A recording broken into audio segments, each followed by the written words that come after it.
Sesaat lagi Anda akan menyaksikan Tech Talk in association with. Halo, Anda menyaksikan Tech Talk bersama saya Diana Dwika. Topik episode Tech Talk kali ini akan membahas perihal transformasi digital dan juga keamanan cyber di era work from home atau istilahnya WFH ya, yang jamak diterapkan di masa pandemi COVID-19 seperti saat ini. Nah, sudah hadir bersama saya di studio dua orang narasumber kita. Yang pertama ada Bapak Edwin Lim, Country Director Fortinet Indonesia, dan juga ada Bapak Faisal Yahya, Cyber Security Strategist. Halo Pak Edwin, Pak Faisal, apa kabar? Baik. Baik, semoga selalu sehat ya Pak ya? Selalu sehat. Oke, nah Pak, kita berbicara tentang transformasi digital. Bahwasanya transformasi digital ini sudah berlangsung beberapa tahun terakhir di Indonesia. Masyarakat sepertinya sudah mulai mengadaptasi, sudah mulai terbiasa dengan menggunakan teknologi di berbagai lini kehidupan ya, seperti itu ya Pak ya. Nah, sebenarnya pilar dari transformasi digital itu seperti apa Pak Edwin? Oke, kalau kita berbicara mengenai transformasi digital, itu kita berbicara mengenai bagaimana penerapan teknologi digital di segala aspek kehidupan manusia, kehidupan kita, ataupun kehidupan satu perusahaan.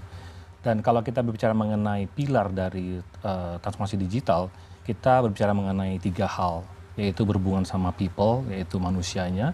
Kita berbicara mengenai proses, dan yang ketiga, yang pasti adalah kita berbicara mengenai teknologi. Nah, ini tiga hal yang tidak bisa kita lupakan ketika kita berbicara mengenai satu transformasi. Dan kalau kita berbicara mengenai digital, ya teknologi pasti juga punya kontribusi yang cukup dominan dalam hal ini. Dari ketiga hal itu, kan saat ini perusahaan tengah berlomba-lomba untuk melakukan transformasi digital. Tapi ternyata bukan hanya perusahaan, bahkan pekerja individu, bahkan unit UMKM misalkan, mereka juga sudah mulai menyadari pentingnya transformasi digital. Tapi untuk keamanan cyber sendiri gitu, apakah mereka semua sudah memahami ini Pak? Atau seperti apa trennya di Indonesia untuk keamanan cyber saat ini? Ya, kalau kita berpatokan dengan pilar yang tadi sudah saya sampaikan, ada people, yaitu humans. People memegang hal juga sangat penting, ya, karena kita mempunyai teknologi yang bagus, kita punya proses yang bagus. Selama humannya, orangnya itu tidak baik atau tidak terlatih, ya itu juga akan membawa satu hal yang tidak bagus dampaknya. Ketika kita berbicara mengenai individu dan UKM, di saat kita berbicara mengenai keamanan, itu kita juga berharap bahwa setiap individu dan UKM itu mempunyai suatu kepedulian, kewaspadaan terhadap diri mereka sendiri.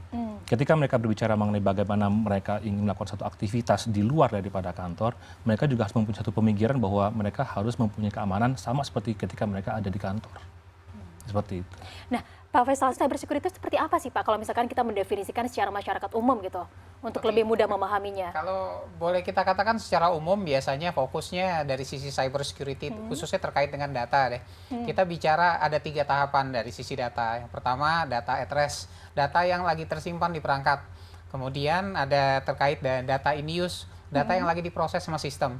Nah, kemudian yang ketiga terkait dengan data in transit, data yang lagi dipertukarkan. Nah, kalau kita bicara dekade beberapa tahun lalu, mungkin fokus orang lebih kepada data in transit, ya kan, data yang dipertukarkan. Nah, sekarang ada COVID lain cerita nih, orang work from home ya, datanya disimpan di rumah nih. Nah, itu jadi concern baru. Seberapa penting sebenarnya untuk teleworker atau pekerja individu dan juga UMKM juga memiliki cyber security Pak yang kuat? Ya, kalau kita berbicara mengenai transformasi digital untuk individu ataupun untuk UKM, kita harus mengingat bahwa ketika kita melakukan transformasi, kita juga harus memasukkan security sebagai satu faktor yang sangat penting. Jadi kita tidak hanya mentransformasi satu proses dan juga menggunakan teknologi, tapi kita juga harus memasukkan bahwa security merupakan satu poin yang sangat krusial dalam hal untuk mencapai satu kesuksesan dalam hal transformasi digital. Nah, pada saat kita bicara mengenai individu, ya, ketika kita merasa bahwa kita tidak berada dalam parameter satu perusahaan, di mana tadi dikatakan Pak Faisal bahwa ada pengamanan dari kantor, ya, ketika kita di rumah atau kita mungkin di luar rumah, kita harus juga waspada bahwa bagaimana cara kita berkonektivitas dengan apa yang kita mau lakukan, apakah kita berkonektivitas kepada kantor atau kita berselancar terhadap diri kita sendiri. Nah, pada saat kita berbicara seperti itu, keamanan menjadi sangat penting. Bagaimana kita bisa mewaspadai dalam hal penanganan password kita. Bagaimana kita bisa memastikan bahwa kita mempunyai secure connection kepada tujuan kita. Dan juga yang terakhir yang juga penting adalah bagaimana kita menggunakan perangkat dengan baik. Seberapa sering kita melakukan update terhadap perangkat-perangkat kita.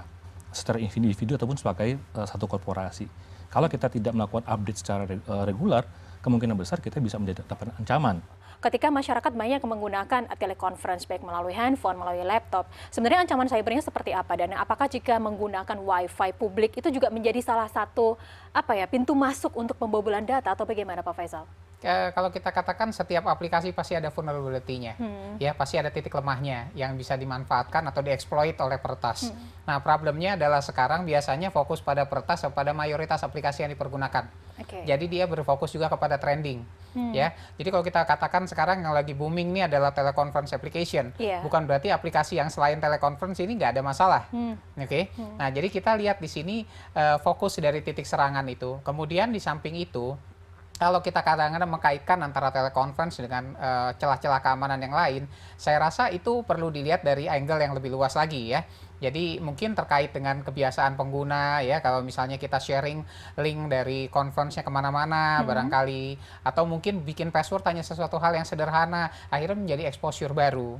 Tapi kalau kita sederhanakan bahwa titik serangan itu bukan hanya menyerang kepada teleconference application, hanya saja dalam situasi working from home ini, aplikasi itulah yang paling banyak dipergunakan. Tapi kalau untuk para pekerja individu itu Pak yang melakukan transformasi digital, sebenarnya seberapa besar ya Pak ancaman keamanan cybernya buat mereka ketika kita bandingkan dengan mereka bekerja di kantor seperti itu? Oke, kembali tadi seperti yang tadi Pak Edwin atau mungkin kita bahas bahwa kalau kita bekerja di kantor berarti kita dalam perimeter kantor, dalam lindungan dinding-dindingnya kantor dalam tanda petik. Ya, tapi ketika kita keluar di rumah, masalahnya tingkat pengamanan yang perlu dipasang nggak hanya pada perangkat yang kita pergunakan, tapi juga pada perangkat lain yang ada di rumah. Artinya concernnya bukan hanya perangkat dari individu yang mempergunakan aplikasi untuk berkonek ke kantor, tapi harus ada aplikasi yang lainnya, harus ada perangkat-perangkat lainnya yang dimonitor. Seperti juga mungkin kalau kita katakan penambahan perangkat yang dimiliki di rumah. Ya kalau di kantor minta password Wi-Fi tentu nggak bakalan dikasih. Tapi kalau di rumah ada berlapis tamu, seperti itu ya Pak ya. Nah betul. Jadi sebenarnya yang menjadi peluas di sini adalah apa yang disebut threat landscape atau tingkat landasan ancamannya tadi. Makin lama makin luas. Jadi kalau tadinya di kantor hanya sektoral, kemudian pulang ke rumah udah jarang lah mungkin laptop kantor dipergunakan di rumah untuk bekerja. Sekarang pulang ke rumah pakai perangkat kantor online, bisa jadi ada anggota keluarga kita mungkin juga pakai barangkali ya. Itu jadi satu isu baru. Mungkin Pak Etin bisa memberikan contoh-contoh yang lebih real ketika masyarakat ini tidak begitu memahami tentang pentingnya cyber security, side effect-nya kepada masyarakat akan seperti apa? Ada contoh-contohnya mungkin Pak Edwin? Ya, kalau dari Fortinet sendiri, ketika kita mulai mengedukasi market ataupun customer kita atau masyarakat mengenai bagaimana kita harus menjaga sekuritas daripada saat kita work from home atau kita remote worker seperti itu, kita memberikan gambaran bahwa kita harus mempunyai kategorisasi terhadap pemakai, user kita. Kategorisasinya seperti apa? Di kita mengkategorisasikan ada 3. Pertama adalah kita mengeneralisasi semua pemakai. Artinya semua employee yang ada atau karyawan di perusahaan tersebut kita anggap sebagai satu level yang general.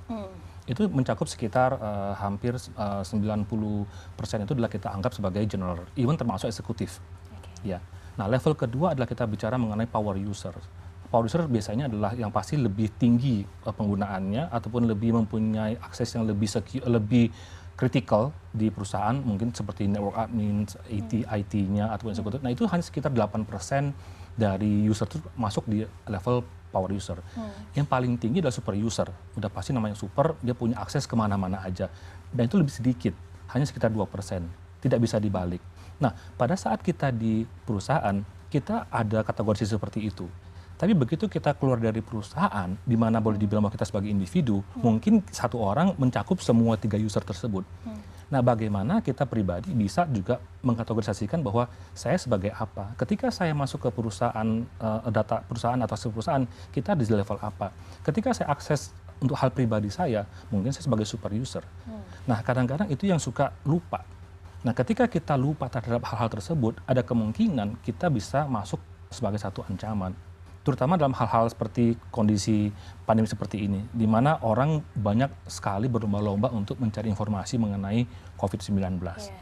Mungkin kalau kita di perusahaan, ya ada parameternya. Oh, mungkin kalau kita akses level-level tersebut, kita tidak punya akses. Karena mungkin sudah ada profil-profil dari perusahaan. Tapi kalau di rumah sendiri, karena kita tidak meng-set profil tersebut, kita bisa akses kemana-mana aja. Tapi ada sedikit anomali yang di sini, kalau definisi kita menatakan user yang memiliki akses banyak, mungkin kebanyakan kita mengira itu adalah administrator. Kenyataannya itu adalah level tertinggi di perusahaan itu, let's say board of directors. Mereka lah yang memiliki akses yang paling banyak. Nah itu yang perlu paling utama kita lindungi, jadi bukan akses admin untuk jaringannya. Nah, langkah proteksi selanjutnya harus seperti apa? Kita akan bahas di segmen kedua sesaat lagi. Dan pemirsa jangan kemana-mana, tetaplah bersama kami di Teh Talk.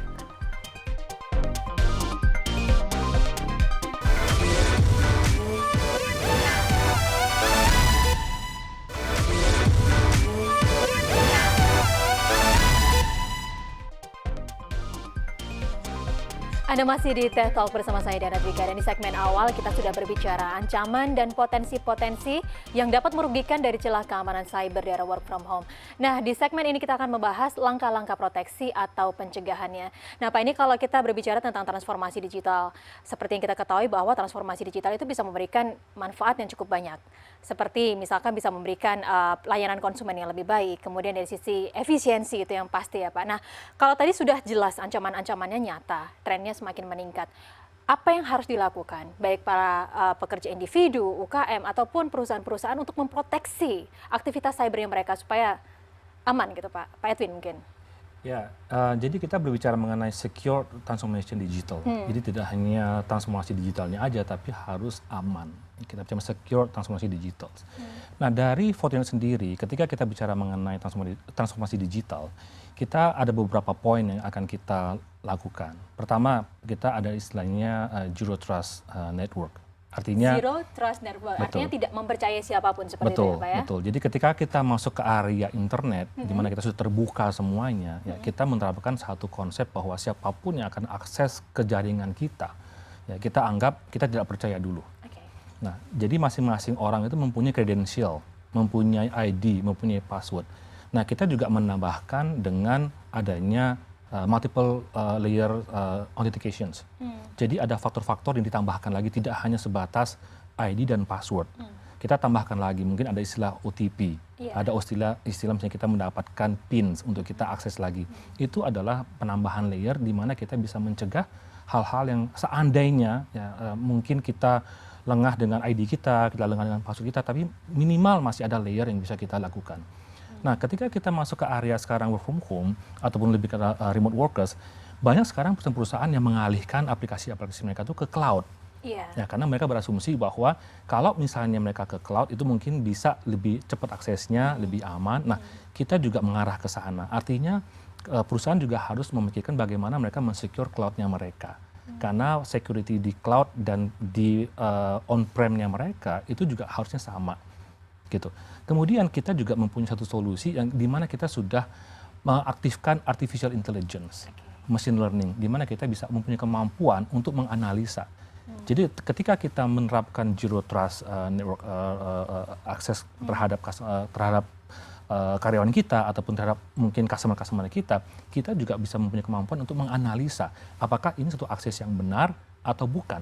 Nah, jadi itu mempunyai satu poin-poin di mana kita bisa memberikan satu solusi kepada customer kita ataupun kepada pelanggan kita.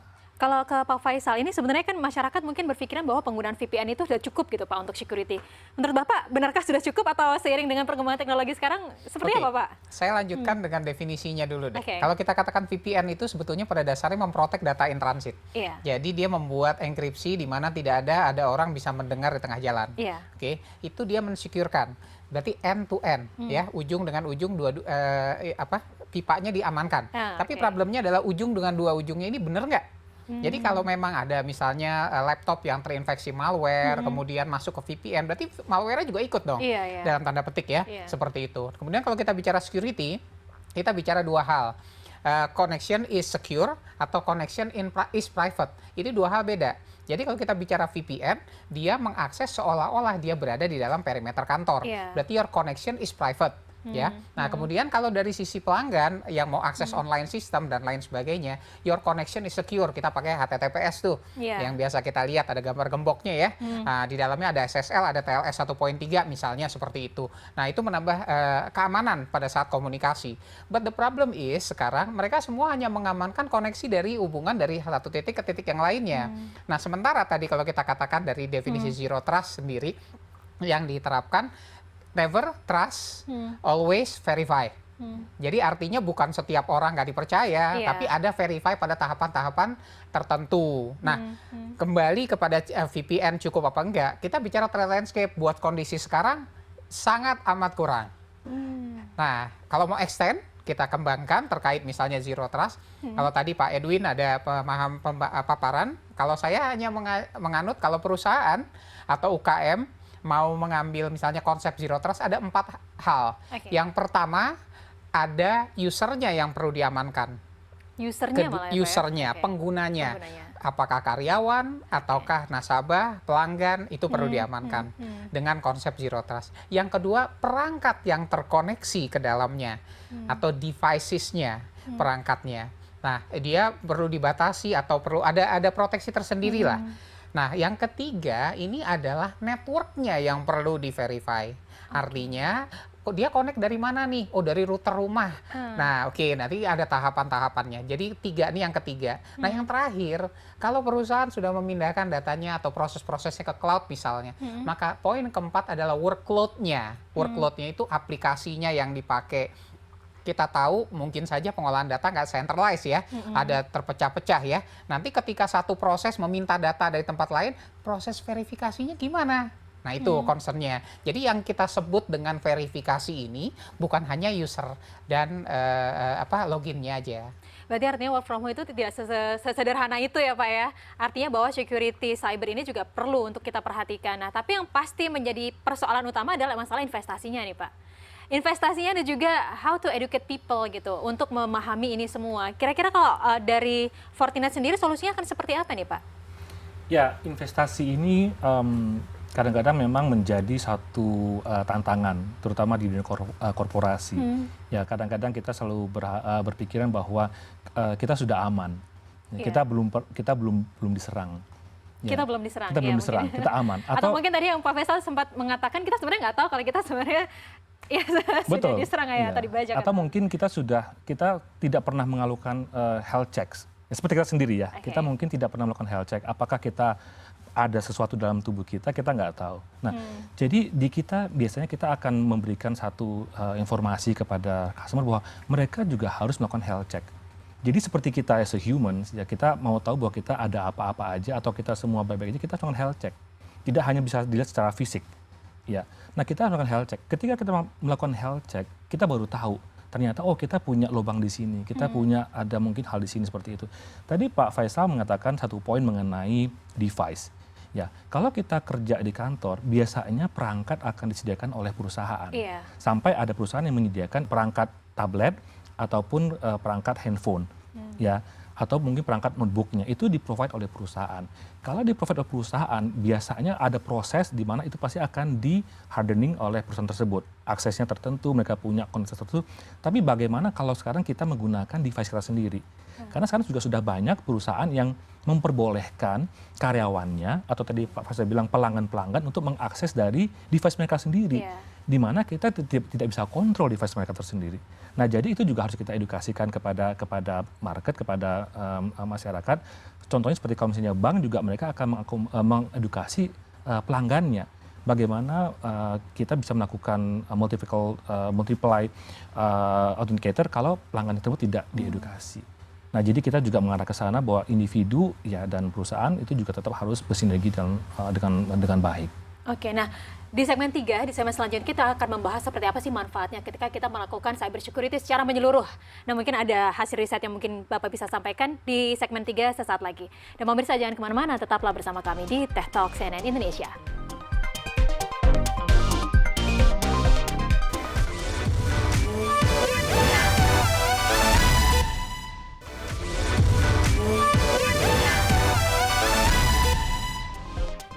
Terima kasih Anda masih bersama kami di Teh Talk dan kita masih mengulas tentang transformasi digital dan juga cyber security dengan Pak Edwin dan juga Pak Faisal. Tadi di segmen kedua kita sudah mengulas tentang investasinya ya Pak ya untuk cyber security ini. Nah sebenarnya mungkin nggak banyak orang yang memikirkan bahwa ketika kita terjadi pembajakan atau pembobolan data, itu kita baru kayak merenungi setelah hal itu terjadi gitu. Kita tidak memikirkan masalah pengamanannya terlebih dahulu gitu loh Pak. Nah sebenarnya apakah memang investasinya harus begitu besar Pak seiring dengan data yang terakumulasi di sebuah perusahaan? Ya benar sekali ya. Jadi kalau kita berbicara mengenai penyerangan ancaman saat ini, yang disasar pasti adalah data. Ya, karena itu yang mempunyai satu value di satu perusahaan. Iya.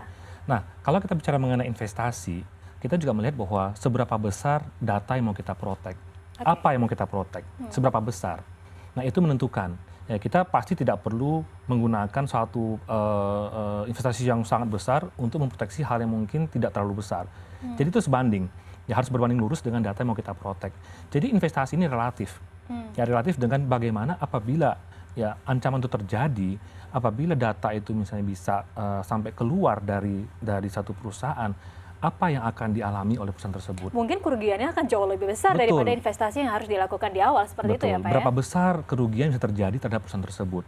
Nah itu bisa dihitung dari satu perusahaan. Nah dari sana perusahaan bisa mengkalkulasi bahwa oke, saya harus mengamankan ini, saya harus mengamankan ini. Kemudian kira-kira apa yang saya lakukan. Nah di sana kita bisa membantu customer kita, pelanggan kita untuk menentukan kira-kira area-area mana yang mereka harus prioritaskan dulu. Karena tidak mungkin semua area harus diamankan dalam suatu saat, tapi harus ada prioritas. Nah kita melihat apakah yang penting di satu perusahaan. Ini penting, kita proteksiin dulu. Kalau setelah ini kita move ke sini. Jadi itu memang benar-benar relatif, tapi pengamanan data menjadi satu ukuran bagaimana kita melakukan satu investasi dalam hal pengamanan. Oke, nah kalau kita berbicara tentang, ini ke Pak Faisal, kalau kita berbicara tentang UMKM gitu Pak, pasti kan data yang digunakan atau yang disimpan juga tidak terlalu besar ya Pak ya. Nilai ekonomis investasinya akan seperti apa Pak pandangannya Pak? Nah betul, ini satu concern yang bagus sekali. Sebenarnya kalau kita katakan investasi cyber security itu lebih banyak tergantung arsitektur. Ya, jadi arsitektur itulah yang menentukan kompleksitas dan juga investasi yang diperlukan. Kalau tadi dari sisi Pak Edwin menyatakan jumlah banyak data yang diproses. Tapi kalau saya katakan dari jumlah arsitekturnya juga akan mempengaruhi jumlah prosesnya. Nah, kadang-kadang UKM itu mungkin berpikir standarisasi atau mungkin barangkali membuat konseptual arsitektur yang mungkin mirip-mirip korporasi. Nah, sehingga mungkin kurang relevan. Kita ambil contoh lah, misalnya antivirus.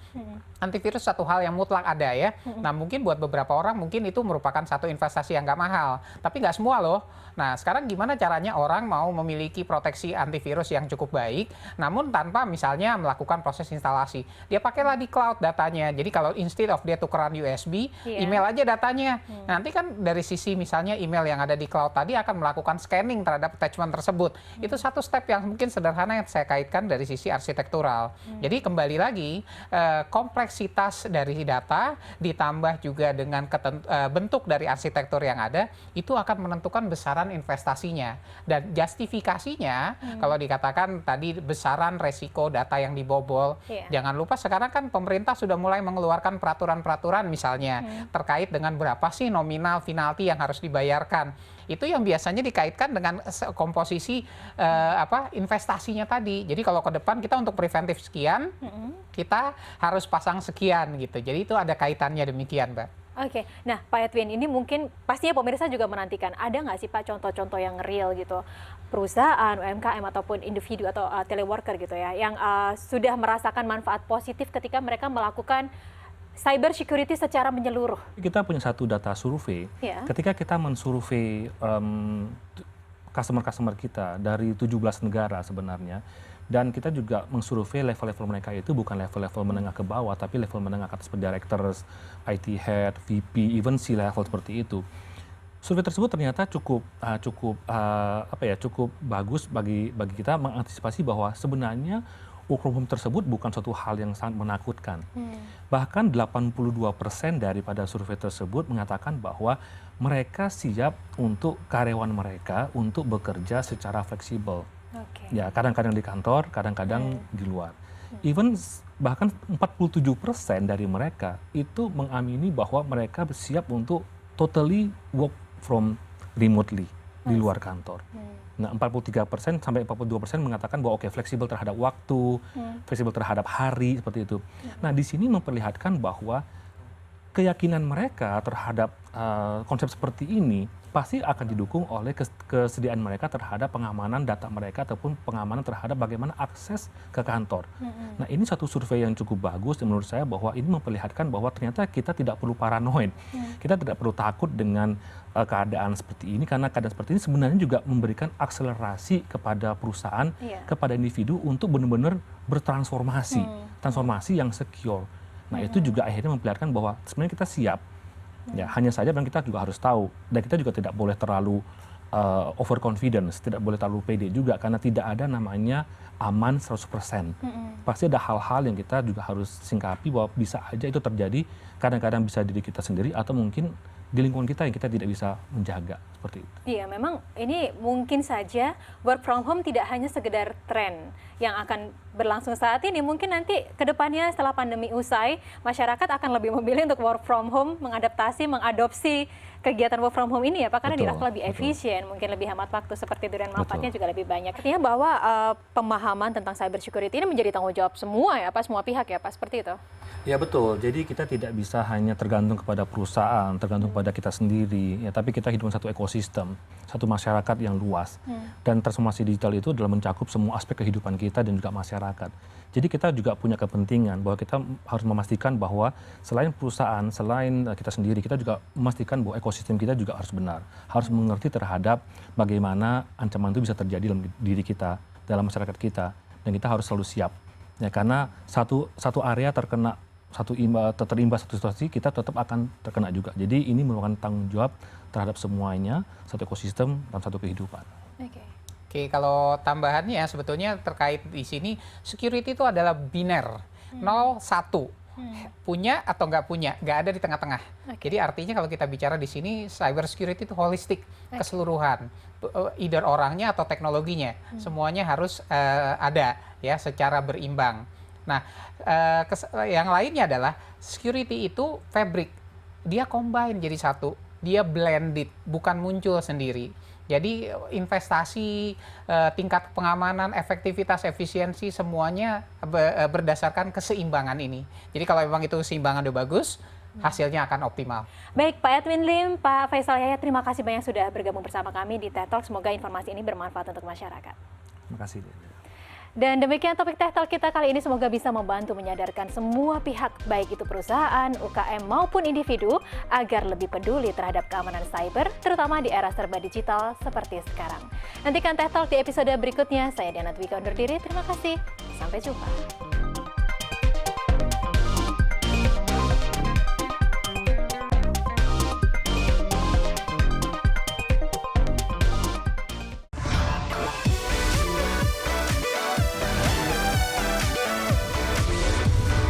Terima kasih Anda baru saja menyaksikan Tech Talk in association with